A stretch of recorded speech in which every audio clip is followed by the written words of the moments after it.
Idol, ano na nangyari sa'yo? Naghihirap ka na ba? Bakit nasa probinsya ka?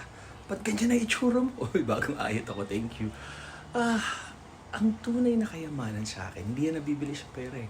Alam niyo kung ano? Masaya ka sa buhay mo.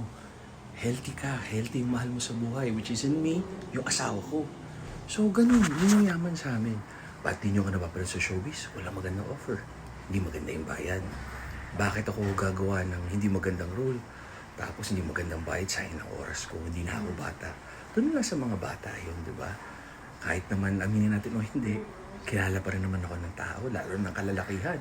Bihira yung kapwa lalaki na umidol sa kapwa lalaki. Usually babae, di ba, nagagupuhan. Pero na-appreciate na yung hard work. Alam mo yun. So yun, tsaka okay naman, may asawa ako. Nakakaya mo yung picture ng babae, nakakailang mas maganda lalaki. Tama kayo, mali ako, I'm not your doctor, do what works for you, happy, healthy. Don't compare yourself to others, live the life you want. Tsaka alam mo ba, yung mga taong nasa probinsya, sila yung tunay na mayaman.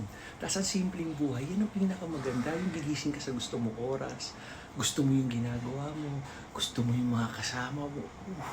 Ang sarap.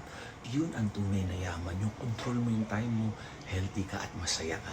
Never compare yourself to others, always pray and be a good person. Best advice na lang dito, pagbutihin mo sarili mo, pagbutihin mo trabaho mo, mag-ipon ka, mag-invest ka. Alam nyo ba, yung totoong mayaman, hindi niya sinasabing mayaman siya. Hindi kailanganin niya ng security, hindi siya makakalabas. Baka kidnapin siya. Yung mga nag-flex ng kayamanan. Ako personally tama kayo, mali ako, not your doctor, do works you. Hindi ako naniniwala pag pinagmamalaki nilang malaki income nila, ganito, ganyan. Yung simpleng tao lang yun, yung kung simple lang manamit, mabait, yung pa yung mayaman. Yun ang tunay na kayamanan. Diba? Pansinin nyo, diga? Yung mga nagyayabang, usually, wala yan.